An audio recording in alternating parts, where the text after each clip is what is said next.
All You right. want to get into it then? Oh, you want me to? Hey, homies. Holy shit!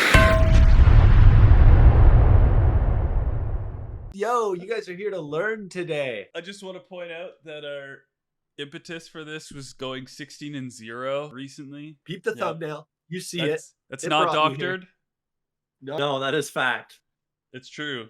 That's a real screenshot. And I think that's given us the authority to be able to give you guys a guide on ability drafting in particular for this episode. But, we might make this into a longer series where we go through the other aspects of the game. So, Yeah. the central tenet, why play ability draft? Boys, this is just kind of like a topic stimulation conversation starter, let's get deep into it. Why play any game? Oh my god. We're not getting philosophical. We've been playing AD literally since high school. It's almost nostalgic for us. And AD is like for me at least, is the pinnacle of playing. It makes everything more enjoyable because you're crafting your own experience. You're to play your own adventure, and you're also More creative. more creative. You can combo with your teammates in ways you never could in the original game. That's the way I enjoy Dota. What about you guys? I think, Joel, you made an interesting point earlier before we started officially recording about captain's mode and how it's so fun to draft captain's mode. And I think you take that feeling of assembling something and being creative in your own way, and you take that with your heroes, and then of course, because you're playing in a 3-stack, you can do that with synergies amongst those 3 heroes. So definitely I think the expression of being clever is important for me. I like how all the power levels and timings are all screwed up, because usually if you play thousands of games of Dota, everybody knows kind of how each hero works, how they timing, and when they're strong. And then you play AD, and then everything's different basically. Yeah, the variance is so much higher between games. There's no standard scaling times and everything. It's all mixed up, and it makes a lot knowing your item builds and knowing what to buy on what builds is you throw it out the window. You have the meta build that you run every time you play Juggernaut ranked or whatever. That doesn't exist really. It just keeps it fresh, which is awesome. I totally agree. All right, so if you're new to ability draft, and if you have played Dota before, this video is going to give you an idea as to what you should be picking and how you should be drafting. First of all, you have to determine what your role is, and your role is determined by your model and your pick order more than anything else. People, please do your role. As we talked about earlier, we're a 3-stack. We have the ability to swap our heroes to certain roles.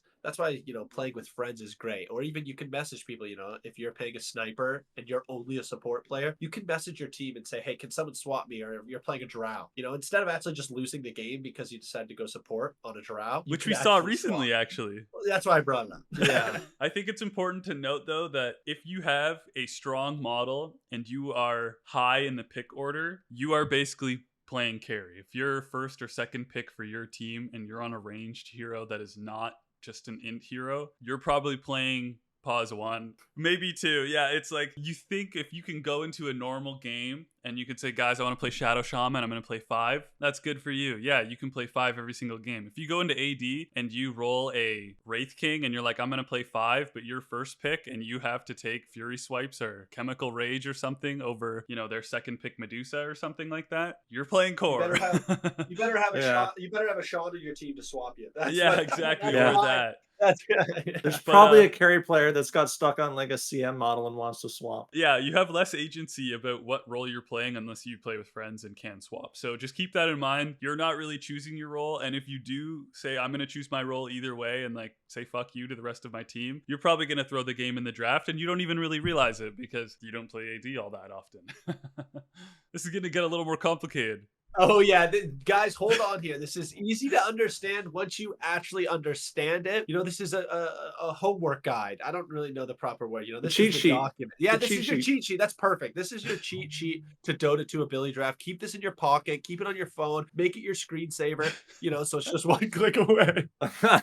Yeah, exactly. So this is our pick priority order, and as you can see here, these are the 9 roles we have identified as being kind of the generalized roles that you can have in an ability draft game. And then on the y-axis or whatever here, we have the categories of abilities. Using this matrix, you can determine what your pick priority order is. Let's say, for example, you are a ranged carry model like a drow. You are going to be drafting win conditions. That's your first pick priority. You want to be taking away something that is considered upper echelon or high tier. High power level. In order to fully understand this, I think it's worth going through each of these categories of abilities, because I think the roles are pretty clear. Yeah, everybody knows the roles. You know, If you like don't for need example, a guide on that, let us know. yeah, for example, if you're an oracle, no, you're not ranged carry. If you're a winter wyvern, this is the win conditions category, and this is a very small subset of abilities compared to the rest. These are examples. These are just some These are like highlight examples. Yeah. But win conditions are abilities that you want to take so that you have it on your team and the enemy team doesn't. Because if you could just take it away from the enemy team, you're probably going to have a better chance of winning the game. Things like Chemical Rage, Arctic Burn, Shadow Realm, Unleash, Wukong's Command. These abilities can single-handedly win your team the game. And as Sean likes to point out, they can actually help you end the game by pushing a lot of them. Yeah, I like that part of it. That's like a specific emphasis that Sean put on this when we were creating this category. Is like, I mean, I guess Fury Swipes and Arctic Burn aren't really amazing for tower pushing, but you know, Fury Swipes can get you Roche. These can get you objectives. They can progress the game, and they kind of warp the game around them. Like if you see a Dark Willow with Shadow Realm, you're gonna play the fight to prioritize the Willow. It's things you can play around too, like play around the Dark Willow Ags timing. I mean, sorry, the Shadow Realm Ags timing, or the Arctic Burn Ags timing. It's a spell you can take and win the game off of. If you watch our AD tier list videos, which obviously you do, these abilities are going to be a lot of the higher tier abilities. You know, they're going to be your S tier abilities, your first pick, insta pick, deny pick abilities mainly. And I think it's important to note that most of the time these are going to be on a ranged hero, if possible. Yeah, they are still a high ideally priority for melee carries too, but yeah. It's getting into the meta, but yes, ranged agi carries are the meta of AD right now. All right, next up, Joel, this is probably your favorite category.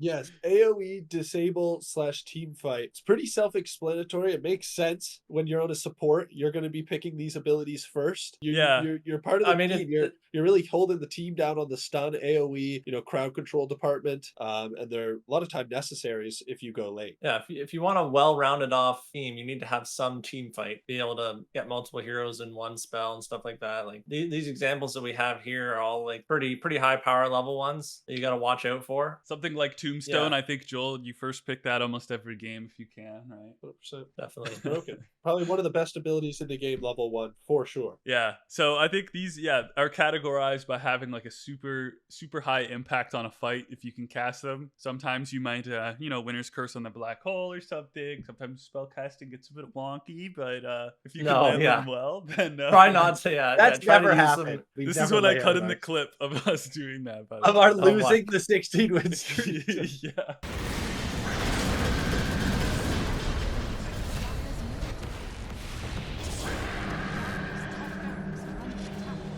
All right, next up, single target disable / pick off. Now, I think, Sean, you were the one that really wanted to like break the single target away from the AoE disable. And how do you think that single target's different in this instance? For me, I think about it like a single target spell is a spell that you can run around the map with and find a enemy farming by themselves and pick them off. Because you don't really want to go and like solo black hole somebody on the map. If it's like a pause 4 Rubik, you don't want to go and black hole him because he's trying to get a creep wave by himself. So you have these single target disables or pick offs spells that are good to initiate onto people that are unexpecting or things like that. Yeah, and I think if we look at our matrix here, you can see that AoE disable / team fight is pick priority number 1 for ranged and melee soft support and melee hard support, but it's third in pick priority for ranged hard support, and single target disable / pick off is number 1. Why is there a difference there, Sean, if you had to explain that? Because I believe you were the one that enacted that change. I kind of thought of pause 4, like soft supports are more like the damage / team fight, but also they also pick off as well. So it's kind of a weird spot though. You can really play a different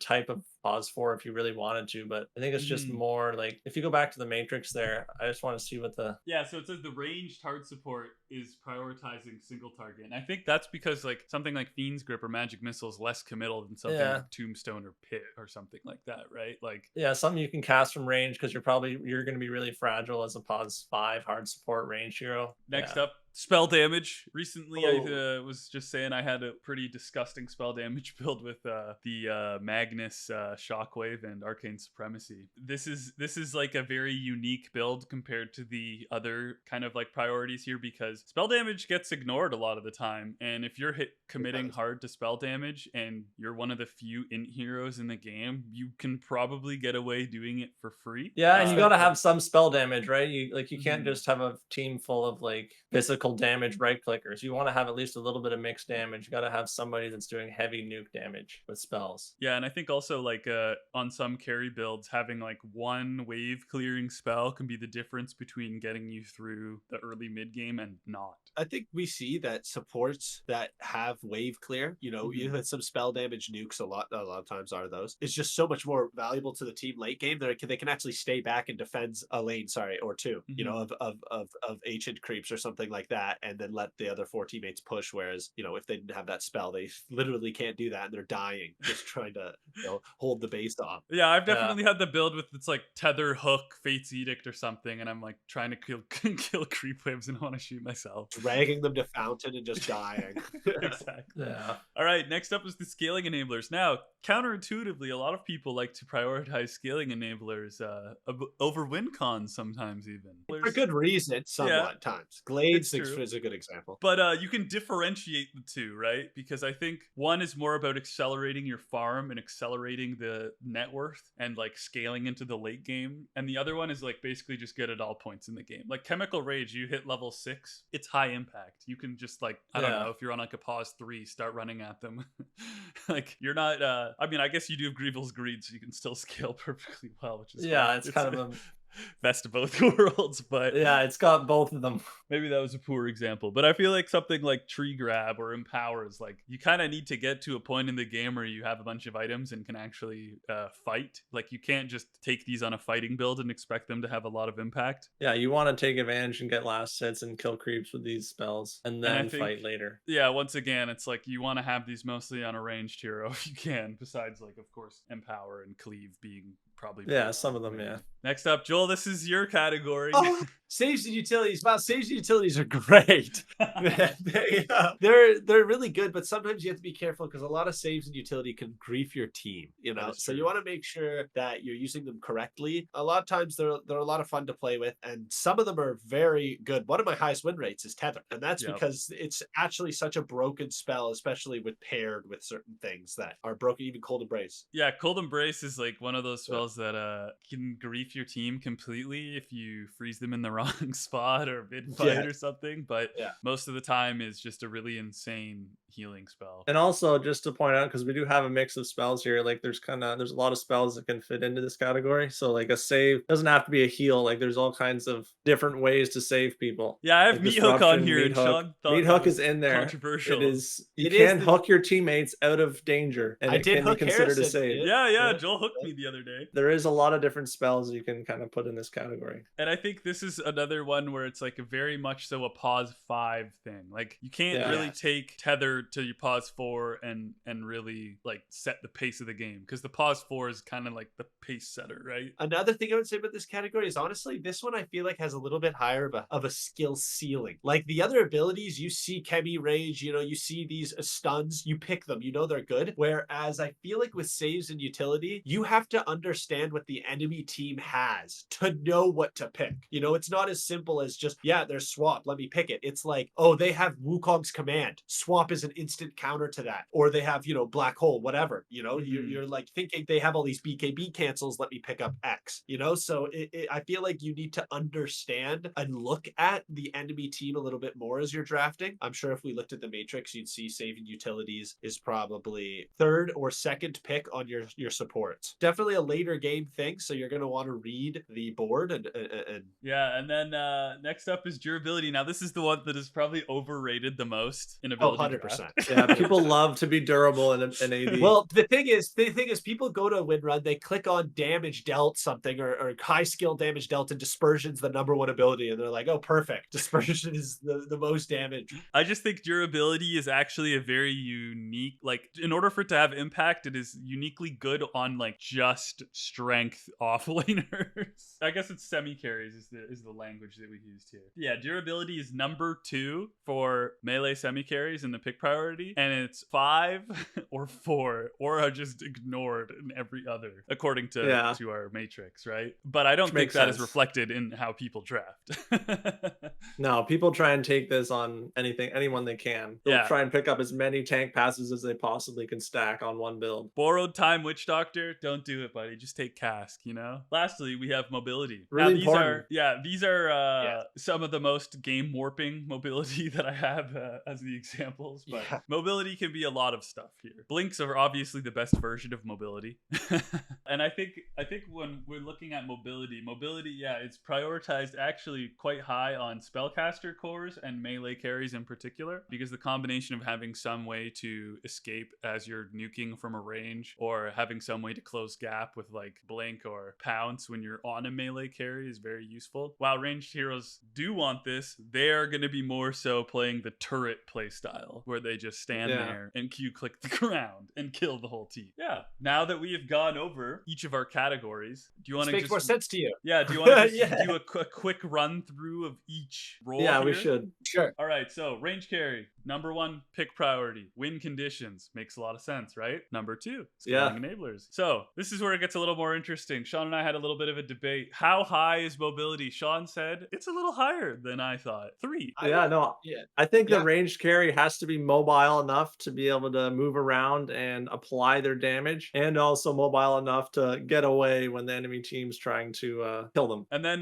we actually have single target disable or pick off, because you know, if you have like a earth spike on a range carry, it's still just having earth spike on your team. It's good. And then, go ahead, go do spell damage. Oh yeah, the spell damage is for like nuking out waves and farming. Like if you have Crypt Swarm on a drow carry, you're probably going to be able to get through the mid game / early game a little easier. Well, I just want to touch on quick just about a little bit about the matrix. So like, just to make sure people understand, like, so for example, if you get a range carry and you somehow get to first pick Chemical Rage, and then you're like, okay, I've got my I got a win condition. Now I can maybe look at some of the other things, like, do I want to pick up a passive now that helps me farm even more? And then it's like, okay, I got a passive, and now as third priority, I can go and pick up some sort of initiation or escape spell. And so you don't necessarily have to move to a different category each pick. Like if you could pick 3 win conditions on one character, obviously you're going to do that. Yes. So don't get caught up in trying to tick off every single different type of spell. But it's also nice to have a mixture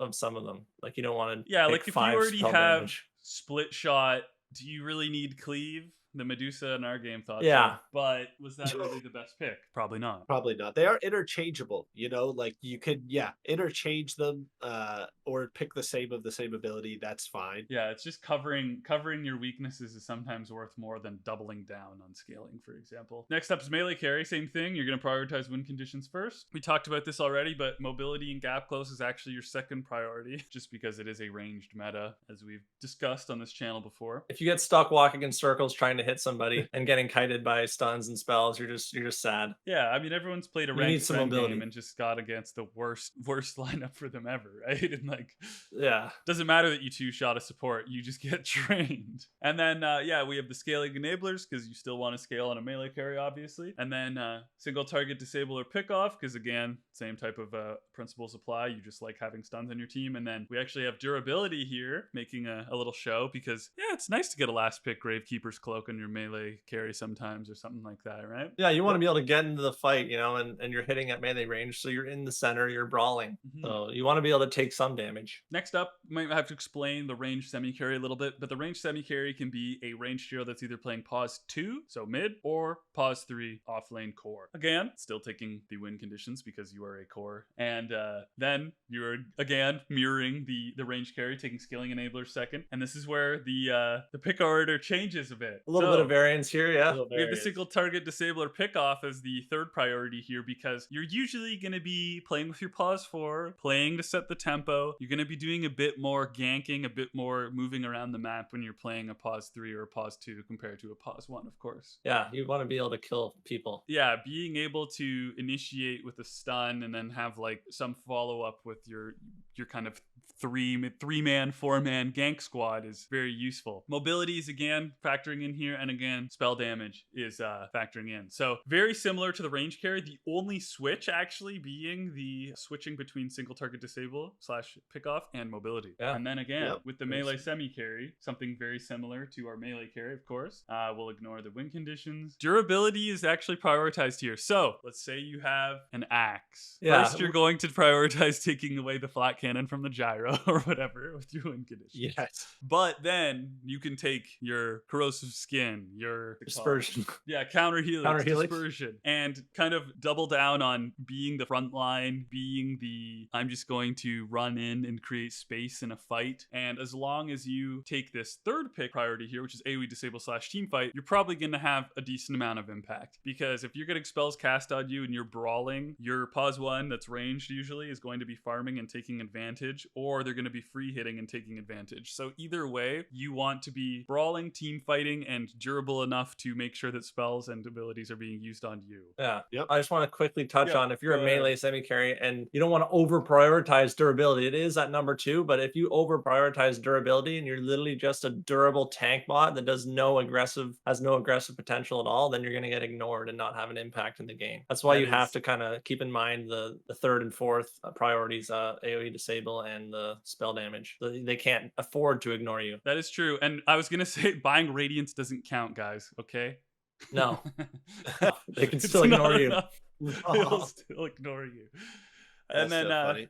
yeah, and then of course just more disables are always good, so it's still on here. As you can tell, single target disable / pickoff has a Always nice. line each roll, Yeah, right? that moves us into the range soft and melee soft supports, which So nearly Joel, this is mirror where you each can other. step in. Yeah, they nearly mirror each other. Obviously, you're picking your AoE disable team fight first. You know, that's your role. You are a support. You're going to try to help the team in those 2 ways. If you can pick 5 of those, do it. Maybe number 2, a couple single target disables or pick off spells. That's basically a priority. If you can pick 4 of those abilities, do that. If not, looking at some spell damage, and then maybe, you know, a save. If you're a melee, disable. If you're ranged, probably a save or utility. And then last picking some sort of mobility as an option there. But pretty, you know, they marry each other except for the durability on the melee and the save and utility on the support. I was just gonna touch quick because, like, yeah, the soft support for range and melee, they're both prioritizing. You just want to get good quality spells that disable people and deal damage. Mhm. That is the main priority. That's why they're 1, 2, 3 for both of them. Yeah, and I The think other stuff's just kind of cherry on top. exactly, like Joel, sometimes you'll take like a durable kind of, not to use Gravekeeper's Cloak again, but you'll last pick it just because if you're playing Underlord support and you're pause 4, and if you've Gravekeepers, you can't go down in a fight. You can get off multiple rounds of spells that maybe you wouldn't be able to, and that's something that's not really enhanced on like a ranged hero, right? Yeah. And then so next up basically, is Sean. the hard supports. So the range hard support is, in my eyes, yeah, your first priority is your single target disable / pick off. Stuff you can use in lane to help your carry have a good lane. Like, I don't know, frostbite. You Missile. can frostbite the missile, yeah. Just like things that can deal damage and help your carry be able to last hit or kill them.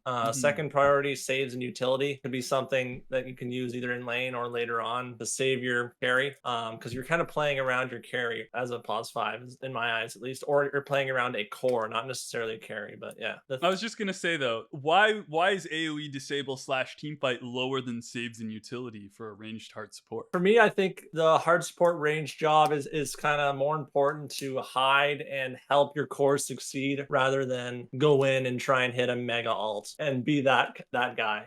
I think that guy is more like the soft support's job, to get in there, pop his most powerful spells that he's drafted, To die. and then die. And your hard support is the counter to their enemies trying to kill your cores, or just something to help your cores have success. That makes a lot of sense. And then the melee support is a little bit different because, well, I mean, Joel, we'll just default back to you. You like playing melee hard supports quite a bit. Why is it that AoE disable and team fight is prioritized over single target disable and saves when they're different on range hard support? First of all, just purely based on being a melee character, you're going to be more in the fight, which is going to allow those, abilities that hit more than one people to probably have a greater chance of going off or having a larger effect. And that obviously is why durability is also 5, or sometimes on a hard support, you can even have it higher. You want to be durable enough to get into range to cast your spells, like your disables, like your AoEs, disables, and single targets. Yeah, and a lot of times if you're a melee support, you don't have a lot of int. That's like a thing for some reason. You just don't have a lot of int. So that's why you don't see spell damage on the hard melee support, because you really aren't going to have the capacity or the mana to be spamming a spell for damage. And then finally is like probably the most unique role here, which is the spellcaster core, which prioritizes spell damage as your first priority. Don't pick finger first, guys. Don't do it. Well, you can do it, but it might not win you the game. So yeah, this is basically the category for the spell damage mid laner for the most part. So you get your spell damage spells, something that you can blow people up with, nuke people, go around, nuke and kill all the supports or cores. So yeah, you're running around and you're like example for me is Firestorm. Firestorm, yeah, that is a good example. Just massive spell damage. Then you also want to be mobile enough though to get your spells off. Yeah, that's true. It is number 2, right? So you want to be able to spellcast kind of freely from the fringes of the fight, or at least spellcast to leave, come back in when your spells are back off cooldown. And you want to be able to move around in the map too to help your team and then kill people. Yeah, what were we gonna say, Joel? I was just gonna say that's why AoE team fight disable is 5. It's not your job to necessarily be doing that as a spellcaster. You're literally just the damage. You're killing the people that are already disabled by the AoE disable. Yes, exactly. And I think this is like one of those kind of roles you can really only do on an int model. Don't really try this unless you have specific builds, such as my Magnus with Arcane Supremacy, because I mean Shockwave is just like perfect for that hero. That's our intro. Now this is when things get a little more complicated. We're going to throw a lot of concepts at you here, but these are concepts just to maybe keep in mind that we can go in depth on later, because this is meant to be kind of an introduction. This is showing you the complexity of AD that you can get into the deeper layers with here. All these things you're thinking about in the back of your mind while you're drafting. Yes. And I think it's safe to say we've internalized all of them, right? Because we we'll try to feed you guys and peer into our brains of what we think about when we're drafting, and this is this is how we went 16-0, right? Yes, exactly. You gotta have these in mind. 16-0. If you guys want to go 16-0 like us, first of all, get you 2 friends that'll carry you. That's my position. And then second of all, start us off, Harrison, with ability combos. What should they be thinking about? Yeah, so especially if able to double pick is in parentheses there, and that's mostly because ability combos are hard to assemble unless you are later in the pick order. So you are the 4th person on your team to pick or the 5th person on your team to pick. You're more likely to be able to get a nice ability combo because you really only have 4 other picks before you get to draft again, for example. If you are later in the draft, you can really start thinking about, all right, are there some like kind of OP combos that are slipping by that no one's really looking at? Maybe like a, I don't know, enchant totem combo or something. Dispose skewer. Dispose skewer. Yeah, there's just like some of these like little known combos that you will maybe pick up on as you play and as you learn about ability combos. I recommend going to winrun.io and looking at ability combos, sorting by win rate. That might help you. And I think if you have a really good ability combo, like just throw kind of the baseline matrix that we gave you out the window, because you should be prioritizing taking the Aftershock, Arc Lightning, or whatever. Yes, like when you get these abilities that change the game, when you have Aftershock and say like a 2.5 second ability, you need to take that from him, and the matrix goes out the window. Another thing is deny picking. Joel, you brought this one up, right? Well, that leads to the deny picking. We should have segued that. It's kind of part of the abilities combo thing too. It really does fit right in the ability combos when you're like, hey, this guy has Swashbuckle, let's take Walrus Punch. We didn't see that recently because we were sleeping on the job, but like things like that happen where you find these things that are going to happen if you do not deny pick. And so that goes to being able to look at the board and understand what combos are out there, and there's ones that work or ones that you might think work and then don't work. So there is a little bit of, the scientific method of, test, see if it works, see if it doesn't. Yeah, I mean, Yeah. there's definitely And some also, anti-combos too, so. Yeah, that's true. Also, in the deny picking, we got to think about the win conditions category of abilities, because like oh yeah. you want to be looking at those to deny probably first. That's like your main denying abilities. But this is another big one, which is I wanted to bring up, and I don't even know. I think we have it on the sheet. I don't know if we do, which is pick order. We did talk about it. Pick order actually has so much to do with AD and strategizing and understanding when to pick. And I'm going to give you an example here, which is say your third round, you're coming up from the bottom. Everybody just picked the third ability. The enemy team might have, say, 2 alts to pick, 3 abilities, but the 2 alts to pick, are at the top. They're the last, going to be some of the last picks of the game. So now your teammate was picking first, is going to be the last pick of the game, can pick his ability basically free, because after 1 or 2 of the enemy teammates picks their last ability, they just have alts and they're probably not going to pick that ability. So there's a lot that goes into pick order and understanding what you can leave and when you can leave it. That's where the deny picking comes in. If they pick Arctic Burn, whatever, Unleash, and then you pick the Arctic Burn or Unleash, and then your teammate could have picked, on a range agi that Unleash when you picked it on a melee, because the enemy wasn't going to pick it because of whatever. You have to understand the board that way. That matters a lot. Yeah, I think you bring up a good point, which is that like knowing when to deny pick is kind of difficult. When do I just take whole? When do I just take flak? I mean, you probably just take whole over the flak, right? Like, yeah, and you don't want to get too caught up in the deny picking either. You're not going to be like, okay, my first pick of the game is a deny pick, so that this enemy gyrocopter doesn't get flak, and then all of a sudden you're like, okay, I'm going to deny pick again because I don't want this guy to get fucking something else. Yeah. And all of a sudden you've got a terrible set of abilities that are not really synergizing. Yeah, it's almost always better to draft for yourself than deny pick, but sometimes it's necessary in order to not lose the game. Like, we didn't lose to Swashbuckle Walrus Punch. We still beat that guy. Correct. Yeah. We probably should have deny picked it, but it didn't actually have an outcome on our game because we drafted for our strategy and it still was able to beat him. Yeah, all right. That is important to figure out. This is another one. I know a lot of people who first start playing AD love this, which is Aghanim Scepter builds or Shard builds. I could get multiple Aghanims or Shards on the same build? That must be OP. It is. Which it is sometimes. Within reason. I think this is like a very common pitfall for people who first start playing AD because it's like such a new concept for them that you can have multiple Ags effects on one hero. But I'm going to be honest. Yeah, I mean, it looks really good on paper. Yeah, they're kind of disappointing. Like, yeah, some of them aren't very impactful. Yeah, and if you're throwing, a good stun away to get like Ag spirits for your Ags build, you're probably throwing the game unintentionally because you think you're getting a really nice big timing with this Ag synergy. But realistically, you should have just picked what's consistent. Sometimes you won't even get to your Ags. That's true. I also feel like that's a good point because I was gonna say, like, I almost feel like it's easier to try and build around a Shard build than a Scepter build. The Scepter, obviously, you're paying 4,200 gold to even have an effect. In the Shard, you're literally paying 1,400 at 15 minutes. So it's kind of easier to build around that way. No, it's definitely true. And I think if you do like want to sort by Scepter or Shard, what's left in the draft pool, you can hold Control or Alt, right? And it'll show that. Yeah. So that's just but be careful that you don't hold that while you're trying to click the ability and you're like, why am I not picking this ability? Why am I not picking? And your brain doesn't quite comprehend. You have to let go of it. And then you random. And you're like, I was clicking it the whole time. Yeah, and it says, you're suggesting it in the chat. All right, now this is another kind of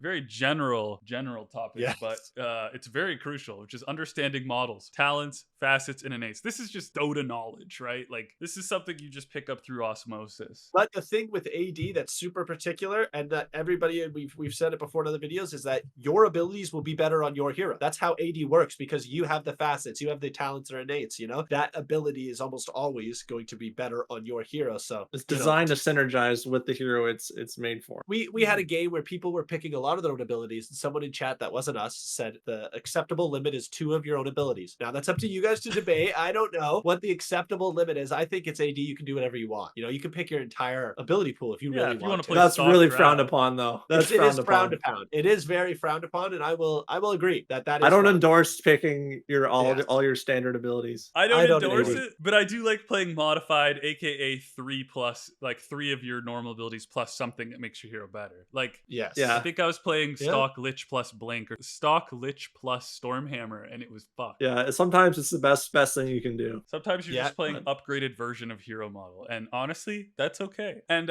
honestly, I was just gonna bring up here too as well. Like deny picking sometimes factors into understanding the models. Like if you're playing against Shadow Fiend, we talked about this in the last tier list. But if you're playing against Shadow Fiends, you're gonna be deny picking presence because you are scared of the Shadow Fiend innate / talent or whatever. Is it a facet? I don't even know. I think it's a facet. It's a facet. The Yeah, it's a lasting facet. presence, right? Lasting presence, yeah. It's just to understand what their, I don't know, like their win condition models and win condition innates, facets, talents. The combination of certain heroes with one of their pieces of their kit will be broken, such as And there's Shadow certain Melon ones, on Willow. and there's certain ones too that you got to recognize that are more OP than others. Like Tide model base is one good example of like a model itself with the innate that you got to look out for, because he basically can't be stunned. He's got the old Kraken shell dispel whenever he takes the damage threshold, which is just overpowered. Yeah, it's definitely like if you have certain models too, you can understand like certain timings change based on your model. Like if you're playing Krill Eater Tide, you can go late game Harrison, confidently. That's the next point.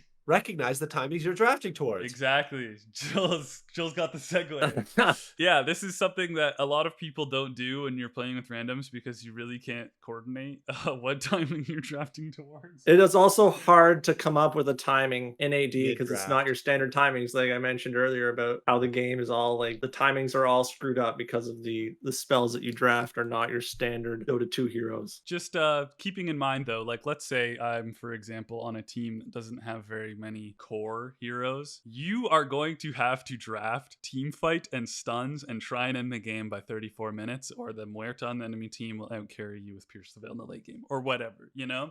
Or whatever, Yeah, to understand that you are on a time limit, or to understand that you have like a window where you can win, and you can embrace that and draft for it, or you can try and get your Oracle to play a core, or your Winter Wyvern to play a core, play a pause one with Flat Cannon, and you can lose. Yeah, you got to recognize what you're trying to do and at what time you're trying to do it, or what the enemy is trying to do, and then you're trying to counter that. Yeah, and like that goes with like the pace of the game inside of the game with the gameplay too, but you can draft towards it as well, so we're mentioning it here. That's just like a general Dota 2 tip too. Like if you're playing regular Dota all pick, you want to recognize what the timings the enemy heroes have, what timings your heroes have, when you want to fight the enemy, when you want to push, when you want to roche, stuff like that. Sean's been saying it, like the timing feeling you could probably transfer over from Dota, but it's going to be whack. You know, it's not going to be that straight line that you've been thinking of. And you've probably been doing a lot of thinking. We said satanic, Perivision satanic loss to a bunch of immortal AD players, which I kind of refuse to believe. But we're getting into drama news here, guys. We're going to become a reaction channel to drama news in the Dota 2 community. So if you guys want that, just definitely no source, but Takui. So. Well, if you don't know what to think because your heads feel a little hollow, you know, you hit the Benjamin, who knows what's going on, default to picking the stun. We had this conversation. If some of our teammates would just do this instead of not knowing what to do and picking something, just pick the stun. You know, it's something every hero on our fucking pick order tier list here thing Matrix has. Yeah, you can always have an impact in the game if you can click a stun on the enemy. Yeah, it's like your vegetables. You need them. You do need them to succeed. To win, you will need vegetables. To win in life, you will need vegetables. To win in AD, you will need stuns. That's easy. Easily said. That's literally it. Just default to pick the stun. And then what we have next is pretty obvious. And you know, this is getting into there's an entire world of talking about to do with this stuff. But you know, it's more fun when you're as a team because you can obviously synergize your drafting. Again, we go to the next one, which is swapping, which kind of has to do with, you know, being a team and being able to change your roles based on your models and when you're picking. Even, you know, you might have a worse model that's 8th pick or 9th pick versus first pick. You know, you might just swap based on that because you can get unleash. Also, like as a team, if you're playing with a group of friends, your group of friends probably already have their favorite roles to play, so you can swap based off that. Or if it's also just way easier if you're in a call with a group of friends and you're talking about all these spells, everyone's going to have their own thing that they see in the draft because you don't have that long to analyze all the spells and what you're taking. So it's good to have multiple eyes on it and people can talk and think about what you guys are going to pick as a team. If you look at our last 16 win streak or whatever, Sean and Joel probably swap in at least half of them. Yeah. Yeah. Honestly. Yeah, easily. We've done some Delta. All three of us swap. That is Yeah. We true. get the whole squad swapping because that's just most optimal for picks and play styles even or roles. Yeah, definitely. Finally, we did have to mention that AD is a criminally appreciated game mode by Valve. Shoutouts to Valve. And there are a lot of glitches and bugs to keep in mind that will ruin your game if you're not aware of them. There's too many to go over, so if you guys want a dedicated video, we'd love to make it and send them to us. We'll make a video on that because there's a lot to go over. But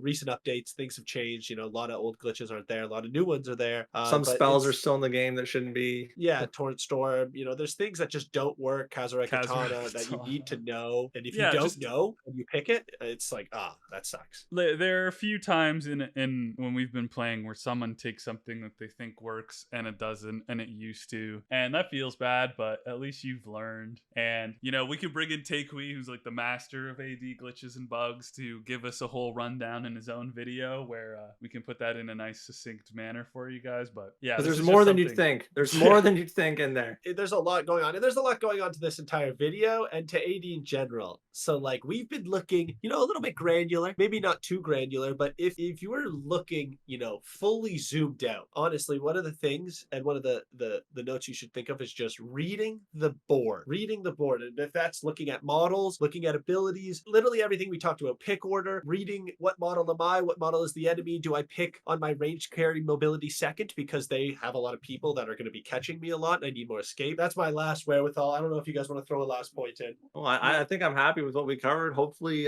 people can actually use this matrix in their drafting and help them win more games. Yeah, I just want to say that most of what we covered here is baseline knowledge if you are an enfranchised AD gamer, and you'll probably have your own opinion that's different, and you are totally valid to get in the comments and argue with what we have incorrect. So yeah, for the enfranchised gamers who are just looking at this out of curiosity and not out of necessarily a need to know, please feel free to sound off. We'd love to tune this up, make another version. Again, this is episode 1 of our series. What's the series fucking name? Guide to Ability Draft. HWP's, what is it? Yeah, Guide to Ability Draft, I believe. So if you guys want more, let us know, and we'd be happy to make some future episodes to help you guys get better at AD, help you guys get up to our MMR, maybe play in the top, 100 NA, see what happens. See ya, homies.